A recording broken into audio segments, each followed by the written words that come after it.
Hello दोस्तों, कैसे आप सभी? आयु बाबू बेटर होंगे।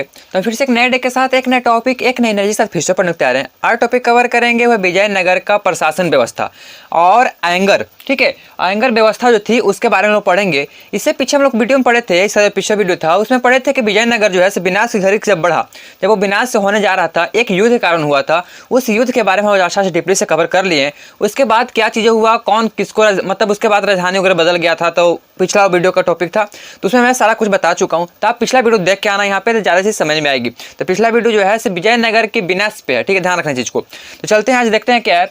तो शुरू करते हैं प्रशासन व्यवस्था से। ठीक है, सबसे पहले आप लोग का बहुत बहुत स्वागत है आपका अपना चैनल डिफेंस क्लास पे। तो प्रशासन व्यवस्था कहने क्या मतलब है कि उस समय जिस पर अभी देखो, अभी क्या होता है, कभी सबसे कंट्री होता है, कंट्री के बाद स्टेट आता है, फिर डिस्ट्रिक्ट आता है, फिर पुलिस स्टेशन, फिर पोस्ट ऑफिस। इस प्रकार से हम लोग डिवाइड होते हैं। तो उस प्रकार इसी प्रकार से था, लेकिन उस प्रकार नाम अलग अलग था। तो क्या था समझेंगे।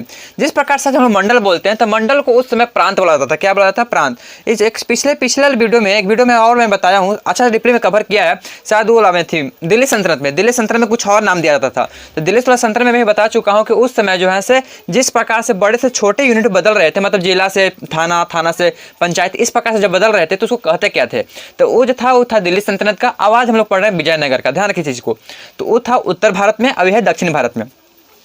तो सबसे बड़ा जो होता था प्रांत होता था। उसके बाद होता था कोटरम। ठीक है, कोडम।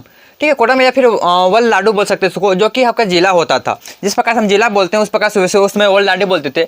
और नाडु केवल होता था मेलाग्राम। मेलाग्राम क्या होता था? 50 गांव का समूह को बोला जाता था मेलाग्राम। क्या बोला जाता था? 50 गांव के समूह को बोला जाता था मेलाग्राम। ठीक है, उसके बाद होता था उर, जो कि एक ग्राम होता था। एक ग्राम को मतलब अभी के दिन रहता था, हम लोग ग्राम बोलते, उसमें उर बोला जाता था। ठीक है, तो इस प्रकार से था शासन व्यवस्था, प्रशासन व्यवस्था। इस प्रकार से लोग डिवाइड थे। उसके बाद आता है आयंगर व्यवस्था। इसको जरूर समझना, क्योंकि एक अपने आप में छोटा सा टॉपिक है, जरूर समझना। ठीक है, इसमें क्या होता था कि इसमें मेन जो है आयंगर कहते किसको थे? तो आयंगर जो है एक अधिकारी ग्रुप होता था। 12 अधिकारी का एक ग्रुप होता था जिसको आयंगर बोलते थे। वो 12 अधिकारी किसका होते थे? तो जो है एक प्रत्येक ग्राम जो होता था उस स्वतंत्र होता था। ठीक है, और उस स्वतंत्र ग्राम को सुचारू रूप से चलाने के लिए, उसमें मतलब शासन करने के लिए 12 अधिकारी को नियुक्ति किए जाते थे। 12 अधिकारी का चयन किया जाता था। उन 12 अधिकारी को आयंगर बोला जाता था। उन अधिकारी को जब होता था, मतलब उन अधिकारी जब चयनित हो जाते थे तो उनको कोई वेतन के रूप में पैसा नहीं दिया जाता था, बल्कि उनको एक स्पेशल प्रकार का भूमि दिया जाता था, मतलब जमीन दिया जाता था, जो कि कर और लगान से दोनों से मुक्त होते थे। उसमें कोई पेड़ आपको टैक्स नहीं भरना पड़ता उस जमीन का। उसी मतलब वेतन के रूप में उसी जमीन को दे दिया जाता था आयंगर को। ठीक है, शासन के लिए 12 अधिकारी नियुक्त किए जाते थे, जिसको सामूहिक रूप से आयंगर कहते थे। ये बिना वेतन क्या नौकरी करते थे, इनका कोई वेतन नहीं मिलता था। मैं बोला कि उसको जमीन दिया जाता था। वो जमीन जो होता था लगान से मुक्त और कर से मुक्त होते थे। उसको मतलब टैक्स देना नहीं पड़ता था। सिंपल बात में समझो। इसके साथ ही इन लोगों को ऐसे उस जमीन को बेचना भी नहीं था। और मतलब हम अधिकारी हैं और हमको जमीन मिला था, हम उसको बेच नहीं सकते, किसी और पास बेच नहीं सकते, ना कि दान दे सकते हैं। ना तो बेच ही सकते हैं, ना किसी को हम दान दे सकते हैं। और वो जो अधिकार मेरा को मिला, जो मतलब अधिकारी बने, आयंगर का अधिकारी बन गए, तो उस अधिकार मतलब जो थी मतलब जो नौकरी है उसको आप किसी दूसरे को मतलब गिरवी रख सकते हैं कि हाँ, अब जब तक हम आपका मान लो पैसा आपसे लिए और उस पैसा को जब तक लौटाते नहीं, तब तक आप इस जगह पे मेरे पोस्ट पे आप हो। अब आप इस पर राज कर सकते हो, शासन कर सकते हो। तो इस प्रकार से कर सकते थे। या फिर अपने जो थी मतलब जो नौकरी था उसको बेच भी सकते थे, दूसरे लोग के पास बेच सकते थे। वो लोग आता था, फिर आपका जगह पे वो हो जाता था। लेकिन जमीन के साथ ऐसा नहीं कर सकते थे। जमीन केवल आप ही का है और उसको आप बेच नहीं सकते, उस जगह से सुल्तान के पास जाएगा।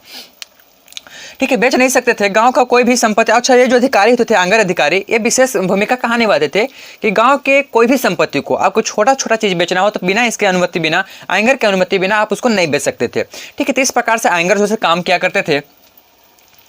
ठीक है, कर्णिक नामक आयंगर के पास अब एक होता था कंगी। ठीक है,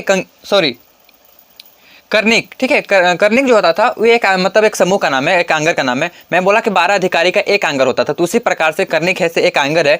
इसमें क्या होता था कि लोग जो कहाँ पे थे, लाइट कटा इसके लिए सॉरी क्या करें, रोकना पड़ा वीडियो। हाँ, तो 12 अधिकारी क्या होता था? आंगर होता था। और एक स्पेशल मतलब एक कार्निक जो है, सॉरी कर्णिक, ये जो है एक आयंगर का नाम है, जो कि जमीन के लिए जो मतलब लोग बेचते थे या फिर लोग खरीदते थे, तो उसके हिसाब जो रखता था उसको बोलते थे कर्णिक आयंगर। ठीक है, वो जो अधिकारी होते थे वो किसका रखते थे? जमीन को बेचने या फिर जमीन को रखने का जो दस्तावेज होता था, जो कागज पत्र होता था, उसको रखते थे, जिसको हम लोग कर्णिक आयंगर बोलते थे। विजयनगर के आय का सबसे बड़ा स्रोत था, सबसे बड़ा जो उसमें लोगों को मतलब पैसा जो आ रही थी वो कर से लगान से आ रहा था। विजयनगर में जितने भी सुल्तान हुए, जितने भी राज किए, जितने भी शासक हुए, उनका सबसे बड़ा स्रोत जो था वो लगान ही था। लोग दूसरे मतलब लोग जनता से लगान लेते थे, उसी लगान से अपने विजयनगर को चलाते थे। तो चलाते थे, ठीक है। उस समय जो था, अब ज़मीन के लिए, जब ज़मीन के लिए लगान लगती थी तो ज़मीन पे क्या होता था कि अगर आप खेती करते हो तो वहाँ पे मान लो 6 किलो, मान लो कि 6 kg आप चावल का मतलब उपज कर लेते हो, 6 किलो चावल उपज करते हो, तो उसमें से 1 किलो चावल आपको देना पड़ेगा सरकार को, मतलब सुल्तान को, शासक जो शासन कर रहा है उसको। तो 6 किलो में 1 किलो, इस प्रकार से भू राजस्व का जो था लगान उस प्रकार दिया जाता था। मतलब 6 किलो में 1 किलो आपको सुल्तान को देना पड़ेगा। विवाह करने के लिए वहाँ पे जो है से वर मतलब लड़का पार्टी और लड़की पार्टी दोनों को कर दिया जाता था, मतलब कर वसूला जाता था, कर लेना मतलब लेता था सुल्तान। सुल्तान जो है से मतलब आप शादी कर रहे हो तो उस समय आपको जैसे लड़का पार्टी से भी इन लड़की पार्टी दोनों सर से आपको लगान देनी पड़ती थी। अगर आप चाहते हो कि उस समय आप लगान ना दो तो आप किसी विधवा आदमी से शादी कर लो, आपको लगान देना नहीं पड़ेगा। तो विधवा के पास जो है से लगान देना नहीं पड़ता था। जब आप विधवा से शादी करोगे तो आपको लगान देना नहीं पड़ेगी। इसी के साथ था, इस प्रकार से आप बच सकते थे, मतलब लगान देने से ज़्यादा नहीं था। उस समय जो था सैन्य विभाग को कदाचार कहा जाता था। अब आते हैं कि कुछ कुछ वर्ड हैं उसको हम समझते हैं। कदाचार किसको बोला जाता था? सैन्य विभाग को जो है सो उस समय कदाचार बोलता था। जब हम सैन्य विभाग बोलते हैं तो उस समय कदाचार बोला जाता था। इसका जो मेन अधिकारी होता, जो इसका मेन होता था, जो मुख्य होता था, वो सेनापति होता है या फिर दंडनायक, ये दो में से कोई एक अधिकारी जो है सो उसका मुख्य होता था, उसका चलाता था। उसी प्रकार से बड़वा क्या था कि उत्तर भारत में यानी कि दिल्ली सल्तनत से जब विजयनगर को जो लोग शिफ्ट हो रहे थे, वहाँ से आ रहे थे, तो ऐसे लोग को हम लोग बड़वा बोलते हैं। उसमें क्या बोला जाता था? बड़वा बोला जाता था। उसी साथ क्रय विक्रय के लिए लोग जो हैं से उस समय जो खरीदते थे या फिर बेचते, जो भी संपत्ति सामान हो उसको खरीद बेचने के लिए उस समय जो लोग यूज करते थे उसको वेश वग को बोलते थे। जिस प्रकार हम क्रय और क्रय विक्रय बोलते हैं उस समय वेश और वग बोलते थे। उस समय समझ रहे हो ना? खरीदना क्रय कर मतलब खरीदना को वेश बोलते थे और बेचना को बग बोलते थे।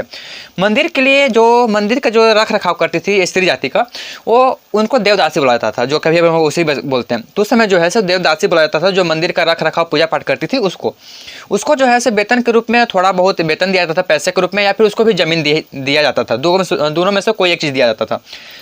इसी प्रकार से कुटिक था, उबिल था और रक्त, 3 को जमीन का नाम है, ठीक है, भूमि का नाम है, ध्यान रखना। उबली,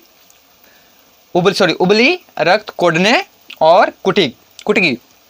उबली जो था ये क्या था कि अगर आप गांव के लिए कुछ अच्छे काम किए, मतलब ग्राम के लिए कुछ अच्छे काम किए, तो उसमें सुल्तान होता था आप पे खुश होकर कुछ ज़मीन आपको देता था। उस ज़मीन को क्या बोला था? उबली कहा जाता था। क्या बोला था? उबली। उसी प्रकार से रक्त कोडने जो था ये क्या था कि जिस प्रकार से मान लो कि युद्ध हो रही है तो वहाँ पे कुछ लोग गए और वहाँ पे उनका मृत्यु हो गई, तो उनके परिवार के लोगों को कुछ भूमि दिया जाता था, उनके मतलब उनके मरने के लिए, मर जाते थे उनके बदले में।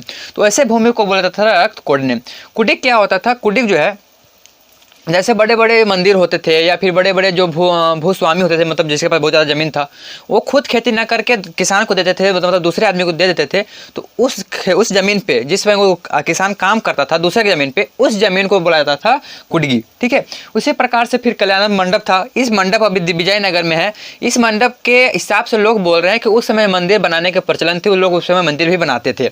उसी हिसाब से विजयनगर की जो मुद्रा व्यवस्था थी, जो जिसे हम लोग सिक्का बोलते हैं, नोट बोलते हैं, ठीक है, हम लोग क्या रुपया बोलते हैं, लेकिन उस समय जो है से पेडोग, उस समय पेडोग बुलाया जाता था। और इसके बाद जो है से बहमनी राज का स्थापना हुआ था। बहमनी राज में हुन बुलाया जाता था, मुद्रा व्यवस्था, मतलब जिसमें जो पैसा था उसको हम क्या बोलते, विजयनगर था तो विजयनगर में पैसा को पोडोग और बहमनी में हुन बुलाया था। बहमनी क्या है, अगला वीडियो उसी पे आएगा।